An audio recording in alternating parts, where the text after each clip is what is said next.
নমস্কার দর্শক বন্ধুরা, এক্সট্রা টাইম বাংলায় আপনাদের স্বাগত। আমি সব্যসাচী। এক্সট্রা টাইম বাংলা এমন একটা প্ল্যাটফর্ম যেখানে শুধুমাত্র খেলাধুলার আপডেট আপনারা পাবেন না, এমন কিছু আলাদা খবর পাবেন যা আপনাদের মন ভরাতে বাধ্য করবে।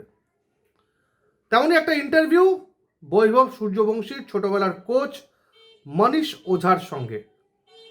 এই সেই মনীষ ওঝা যিনি সমস্তিপুর থেকে একটা ছেলেকে খুঁজে বের করেছিলেন, নিয়ে এসেছিলেন পাটনাতে, এবং বাকিটা ইতিহাস। বৈভব সূর্যবংশী কত বড় ব্যাটার আইপিএল ইতিমধ্যেই জানান দিয়েছে। 3টে ম্যাচ, তার মধ্যে একটা সেঞ্চুরি, এবং সেটাই ওয়ার্ল্ড রেকর্ড। কিভাবে বৈভব নিজেকে তৈরি করেছিল, কতটা স্ট্রাগল ছিল, দিনে বৈভব কতগুলো থ্রো ডাউন প্র্যাকটিস করত, সব কিছুই উঠে এলো এই সাক্ষাৎকারে। এই এক্সক্লুসিভ ইন্টারভিউটি দেখুন। मनीष ओझा पटना से जुड़ चुके हैं हमारे साथ, और वैभव के बचपन के कोच हैं। अशोक कुमार जी फिलहाल कोचिंग कर रहे हैं, लेकिन वैभव का ये क्रिकेट जर्नी मनीष जी के हाथ से ही शुरू हुआ था। मनीष जी, एक्स्ट्रा टाइम में आपका स्वागत है। पहले तो ये बताइए, समस्तीपुर से पटना, एक बच्चा लड़का, 8 साल का लड़का, क्या देखे थे उसमें? आपको क्या लगा था इसमें क्या ऐसा चीज है, गुण है, जिसके कारण से ये एक बड़ा खिलाड़ी बन सकता है? नमस्कार। वैभव अर्ली स्टेज में मेरे पास ट्रेनिंग के लिए आया करता था। 8.5 साल की उम्र में उसने मेरे पास अभ्यास करना प्रारंभ किया था मेरे जेनेक्स क्रिकेट एकेडमी पे। वैभव शुरू से ही बाकियों से थोड़ा अलग था। अद्वितीय क्षमता तो थी ही उसमें, नेचुरल प्लेयर था उसके बैटिंग में। Natural player in the sense कि बच्चे का overall timing, game sense, ball match को अप्रोच करने का या प्रैक्टिस सेशन को अप्रोच करने का जो इंटेंट होता है, वो बाकियों से काफ़ी अलग था और बहुत ही फोकस्ड प्लेयर था। लाइक जो आप उसको टारगेट दें उस पे बहुत ही देता था, बहुत फोकस रहता था गेम पे, बॉल टू बॉल वो फोकस वो मेंटेन करके चलता था। हाँ, वो तो सही है। काफी सारे ऐसे बच्चे एकेडमी में आते हैं, सबको देख के लगता है, वहां से उनमें से सब किसी को देख के लगता है यार इसमें क्षमता है, लेकिन जैसे जैसे टाइम आगे बढ़ते जाता है काफी लड़के फोकस खो देते हैं। लेकिन वैभव में ऐसे क्या खास चीज था आपको नजर आया जो देख के लगता था यार इसमें वो बात है, अलग कोई बात है? देखिए, बचपन से ही वो लोग माइंडसेट से बिल्कुल क्रिस्टल क्लियर थे कि उनको जैसे उनके पिता ने शुरू में ही ये डिसीजन लिया था कि बच्चे को स्पोर्ट्समैन बनाना है, क्रिकेट में ही डालना है और उसको बड़ा प्लेयर बनाने के लिए जो सुविधाएं चाहिए, जो भी उसमें सेक्रीफाइस चाहिए, जो भी टाइम चाहिए वो उसमें इन्वेस्ट करेंगे। तो वो अपने डिपार्टमेंट में क्रिस्टल क्लियर थे। जहाँ तक बच्चे का सवाल है वैभव का, वैभव शुरू से ही एक आक्रामक बल्लेबाज रहा है। स्ट्रोक्स खेलना उसको बहुत पसंद है और हर एक परिस्थिति में वो अपने नेचुरल प्लेयर को मेंटेन करके चलता है क्रिकेट में। तो एज ए कोच जब वो मेरे पास आया, शुरुआती कुछ दिनों में उसको एनालाइज करने के बाद इस बात का एहसास हो गया कि उसमें कुछ अलग क्षमताएं हैं। लाइक उसका टाइमिंग बाकियों से अलग है, उसका जो गेम सेंस है बाकियों से काफी अलग है। मेकिंग जो बॉल पे अप्रोच होता है, गेम पे अप्रोच होता है, वो काफी बेहतर है बाकियों से। कैसे आप उनको प्रैक्टिस कराया करते थे? ऐसे मैंने पढ़ा है उनके बारे में, ऐसे दिन में वो 600 गेंद प्रैक्टिस करते थे, 150 के गतिवेग से वो थ्रो डाउन लेते थे। क्या ये सिर्फ कहानी है या इसमें सच्चाई भी कुछ है? सच्चाई है, लेकिन थोड़ा सा उसमें ट्विस्ट है। वैभव जैसे अपने घर से तैयार होके अर्ली मॉर्निंग 7:30 मेरे पास पहुंचा करते थे और तब से लेके इवनिंग 3 o'clock 4 o'clock फिर वो वापस जाया करते थे सेशन कंप्लीट होने पे।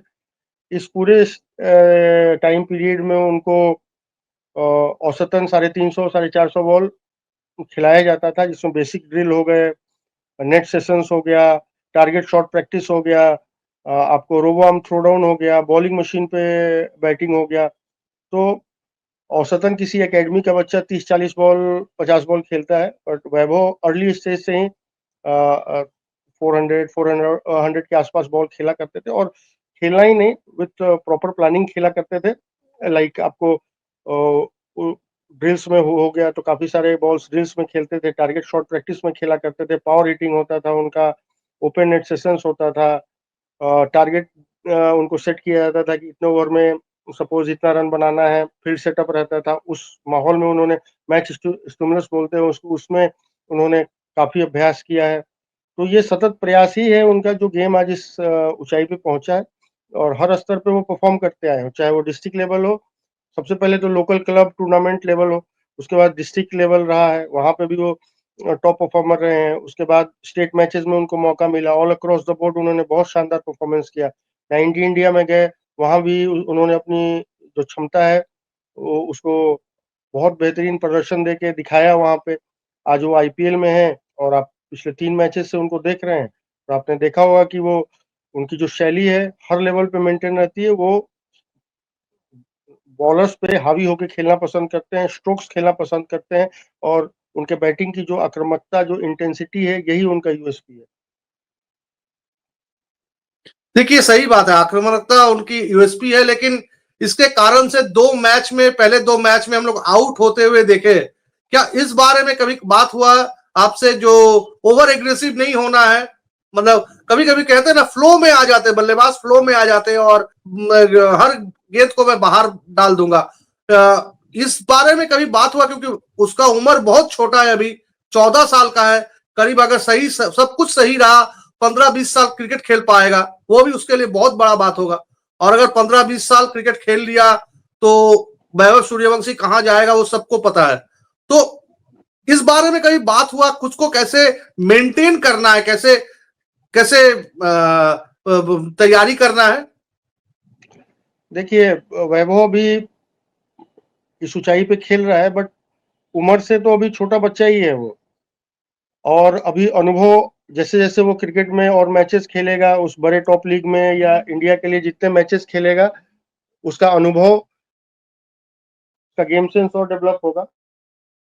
बट पिछले मैच में वैभव जो बैटिंग कर रहा था, तो वैभव, जैसे कल ही मेरी बात हुई थी वैभव से, तो पिछले मैच में वो जो गेम को अप्रोच कर रहा था उसमें वो थोड़ा हड़बड़ा रहा था, और बॉल को बहुत जोर से हिट करने का प्रयास कर रहा था।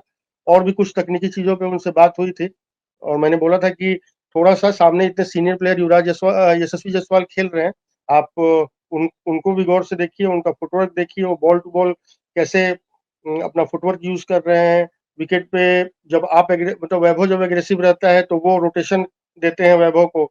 इन द सेम वे जब यशस्वी को काफी रन मिल रहा है या स्ट्रोक्स बन रहा है, तो आपको उस समय देना है। लेकिन वैभव का जो गेम है वो तो शुरू से अलग रहा है। वो गेम में डोमिनेट करना पसंद करता है, गेम को अपने कंधे पे लेके चलना पसंद करता है।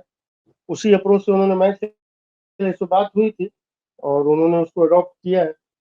एक चीज मुझे बताइए, आप है, उसके साथ साथ अशोक कुमार जी है, दोनों कोच, मतलब ये देखा नहीं जाता है, दोनों कोच में इतना, मतलब आप दोनों में इतनी दोस्ती है, दोनों एक दूसरे को इज्जत करते हैं, लेकिन अक्सर ये देखा जाता है, कोई खिलाड़ी अगर, युवा खिलाड़ी अगर सामने में आता है, जब न्यूज मीडिया के सामने में आता है, तो काफी सारे कोच उमड़ पड़ते हैं, ये मेरा बच्चा है, ये मेरा बच्चा है। लेकिन आप लोग में कहानी अलग है, आप दोनों कोच दोनों को सराहना करते हैं, ये अपने आप में एक बड़ी बात है। अशोक भैया हमारे senior farmer Ranji trophy player रहे हैं। जब हम लोग मैं जब खुद 14-15 साल का था, तो वो रणजी ट्रॉफी स्क्वाड में हुआ करते थे। तो ये तो एक रिस्पेक्ट फैक्टर है ही।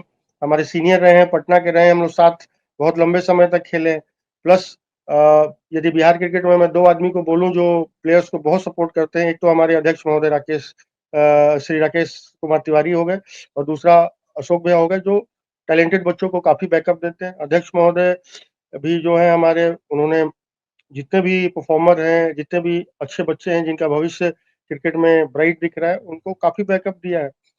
तो अशोक भैया से बात भी होती रहती है, क्रिकेट पे काफी चर्चा होती है, कौन से लड़के अच्छे हैं, क्या परफॉर्मेंस कर रहे हैं, ये तो सबके नजर में रहता है।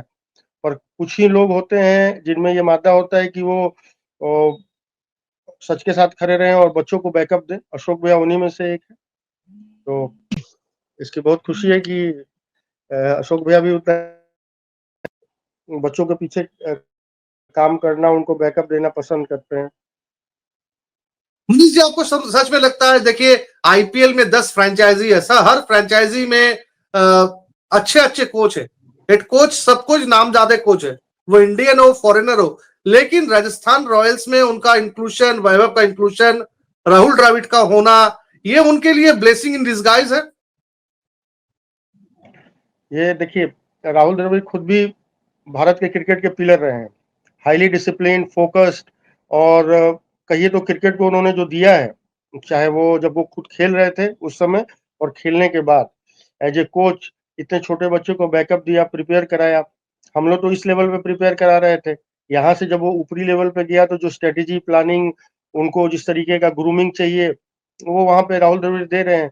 अब उनके बारे में मुझे तारीफ करने की आवश्यकता नहीं, वो तो खुद में great, one of the great player रहे हैं और लेजेंड रहे हैं, और वो वैभव को उनसे बेहतर मार्गदर्शन कहीं और नहीं मिल सकता था, और ये बहुत फॉर्चुनेट रहा वैभव कि उसको खुद राहुल द्रविड़ ने सेलेक्ट किया आईपीएल में अपने टीम के लिए, और अपने साथ उसको ग्रूम कर रहे हैं, क्योंकि उन्होंने उसमें पोटेंशियल देखा है। वो अगले, राहुल द्रविड़ आज का नहीं, वो आगे के 4-5 साल का सोच के वैभव को उठाए हैं, जैसे उन्होंने यशस्वी को ग्रूम किया, जैसे उन्होंने रियान पराग को ग्रूम किया। अब वो वैभव पे काम करके उसको अगली ऊंचाई तक पहुंचाना चाहते हैं। सेंचुरी को आपने कैसे एंजॉय किया, मतलब पूरा जो इनिंग्स था उसको कैसे समअप करोगे? ग्रेट, अमेजिंग इनिंग, सोचने का मौका कहाँ मिला, क्या मैच इतना फास्ट चल रहा था, और वैभव जिस इंटेंसिटी से बैटिंग कर रहा था, सेलिब्रेशन के अलावा ये भी सोचने का मौका नहीं मिला कि अभी कितना बॉल खेला है। जिस इंटेंसिटी से गेम चल रहा था और वैभव जितना बेहतरीन बैटिंग कर रहा था, दिल का तो धड़कन बढ़ा ही हुआ था, बहुत रोमांचक क्षण था, और साथ में बहुत गर्व का भी हम सभी बिहार वासियों के लिए ये क्षण था कि हमारे बीच का बच्चा आज पूरे देश का सर ऊंचा कर रहा है, बिहार का नाम ऊंचा कर रहा है। सर एक चीज और बताइए, आपने जी, बताया दिन में 250-300 के ऊपर थ्रो डाउन वो लेते थे, लेकिन जो भी हो ऐसा थ्रो डाउन लेना एक बड़ी बात है अपने में। बच्चे, काफी बच्चे थे, उनका उम्र कम था, लेकिन इतना लंबा लंबा शॉट्स वैभव सूर्यवंशी कैसे मारते हैं? एक छोटा बच्चा कैसे इतना लंबा शॉट मार सकता है? देखिए वो 250-300 बॉल थ्रो डाउन नहीं लेते थे, मैंने आपको बोला 400 बॉल के आसपास खेलते थे, जिसमें ड्रिल्स भी हुआ करता था, रोबो आर्म थ्रो डाउन भी हुआ करता था, कुछ ओपन नेट था, मैच स्टिमुलेशन, कुछ बॉलर्स भी बॉल डाला करते थे, तो इन सभी चीजों का मिक्सचर हुआ करता था। ठीक है, ये नहीं था कि सिर्फ खेल रोबो आर्म थ्रो डाउन ही चल रहा है। वो यदि रोबो आर्म थ्रो डाउन भी चलता था तो पर्टिकुलर शॉट एग्जीक्यूशन के लिए चलता था। सपोज कट मारना है तो 100 बॉल्स कट का जा रहा है और उनको जो पर्टिकुलर टेक्निक के साथ उसको एग्जीक्यूट करना है। यदि पुल शॉट है, ड्राइव्स है, तो वो टारगेटेड फीडिंग होता था और उसी हिसाब से वो बल्लेबाजी करते थे। उनको गाइड किया हुआ रहता था कि किस प्रॉपर टेक्निक या पोजीशन से कहाँ मारना है और कैसे गेंद को अप्रोच करना, तो उसका वो अभ्यास किया करते थे। सिर्फ रोबोआर्म थ्रो डाउन से नहीं होता, उसमें बेसिक ड्रिल्स भी होते हैं, बॉलर्स भी बॉल डालते हैं, ओपन नेट सेशन जिसमें बच्चों को टारगेट दिया जाता है कि भाई 20 ओवर आप खेल रहे हैं, इमेजिन कि आप मिडिल ऑर्डर में या ओपन में आपको मौका मिला है और आप को 100 रन का टारगेट है, 120 का टारगेट है, आप कैसे खेलते हैं, या मल्टी डेज का यदि टारगेट दिया हुआ है कि लास्ट डेट का लास्ट 20 ओवर्स है, उसमें आप कैसे नॉट आउट होके आएंगे रन रोटेट करता हुआ। तो मल्टीपल फैक्टर्स था, बहुत सारे चीजों पे काम हुआ, सिर्फ रोबो हम थ्रो डाउन नहीं है। जी, लास्ट कुछ क्वेश्चन में आ जाते हैं। आईपीएल में अक्सर हम देखते हैं वन सीजन वंडर, ऐसे काफी सारे एग्जाम्पल है। स्वप्निल अस्नोदकर स्वप्निल अस्नोदकर है, पॉल वल्तेटी है। आपको लगता है ये सारे को पीछे छोड़ के वैभव सूर्यवंशी वो रोहित शर्मा, विराट कोहली वाला क्लब में ज्वाइन करेंगे और एक दिन बिहार नहीं बस अपना मुल्क का भी नाम रोशन करेंगे? जरूर। देखिए वैभव, आप गौर करिए, पिछले 3 मैचेस का परफॉर्मेंस देखिए तो ग्राफ ऊपर जा रहा है, पहला चीज। दूसरा, वो इतने अच्छे मार्गदर्शक लोगों के अभी अंदर में है, राहुल द्रविड़ के, कि उनके भटकने के चांसेस नहीं है। गाइडेंस अच्छा मिलता है, संगति अच्छा मिलता है, तो आदमी अच्छे की तरफ मूव करता है। दुनिया में तो बहुत गलत चीज हो रहा है, जरूरी नहीं है कि आदमी गलत चीजों को अपना आदर्श बनाए। आदर्श बनाने के लिए सामने राहुल द्रविड़ है, सचिन तेंदुलकर है, विराट कोहली है, ढेरों सारे भारत के लेजेंड प्लेयर हो जिनको वो आदर्श बना। तो ये वन मैच या वन सीजन वंडर नहीं है। मेरा तो मानना है कि जल्द से जल्द वो भारत के T20 स्क्वाड में रहेगा और वैभव कम से कम 15 से 20 साल भारत क्रिकेट को सर्व करेगा हर हर फॉर्मेट में, लाइक वनडे, T20, और थोड़ा और मैच्योर होगा, गेम और डेवलप होगा तो टेस्ट मैच में भी। ठीक है, व्हाइट बॉल का तो वो अमेजिंग नेक्स्ट लेवल का प्लेयर है। धीरे धीरे जैसे जैसे उनका अनुभव बढ़ेगा और अच्छे माहौल में अच्छे प्लेयर्स के साथ जैसे रह रहे हैं वैसे रहेंगे तो रेड बॉल में भी मैं बहुत आशावान हूँ कि वो रेड बॉल में भी बहुत उम्दा प्लेयर बनेंगे, बहुत ऊंचाई पे जाएंगे, भारत के लिए टेस्ट खेलेंगे जरूर। मनीष जी, इतने देर तक एक्स्ट्रा टाइम से बात करने के लिए बहुत बहुत धन्यवाद। और তাহলে বুঝতেই পারলেন, কোচের ইচ্ছে তো ছিলই, কোচের সংগ্রাম তো ছিলই, সঙ্গে সঙ্গে বৈভবের সংগ্রামটাও কিন্তু কম নয়। আর সেই সংগ্রামটা দাঁতে দাঁত চেপে করেছে বলেই তো রাজস্থান রয়্যালসের মতো বড় ফ্র্যাঞ্চাইজি রাহুল দ্রাবিড়ের কোচিংয়ে বৈভব ব্যাটে ফুল ফোটাচ্ছে, বিপক্ষের বোলারদের রাতের ঘুম কেড়ে নিচ্ছে এবং আগামী দিনেও মাথা ঠান্ডা থাকলে আগামী দিনেও বৈভব বিশ্ব ক্রিকেটে রাজ করবে। এক্সট্রা টাইম বাংলায় আগেও বলেছি, আবার বলছি, আপনারা এমন ধরনের একটু আলাদা খবরই পাবেন। যদি এই ইন্টারভিউটি আপনাদের ভালো লেগে থাকে দয়া করে শেয়ার করুন বন্ধুদের মধ্যে, নিজের মতামত জানান এবং এখনও পর্যন্ত আমাদের extra time Bangla YouTube channel subscribe না করলে সাবস্ক্রাইব করে দিন।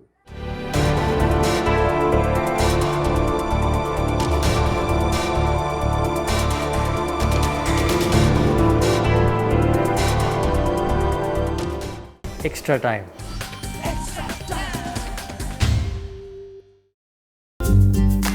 লেটেস্ট নিউজ আর এক্সক্লুসিভ ভিডিওর সঙ্গে আপডেট থাকতে এখনই সাবস্ক্রাইব করুন আমাদের ইউটিউব চ্যানেল। বেল আইকনে ক্লিক করতে ভুলবেন না যেন।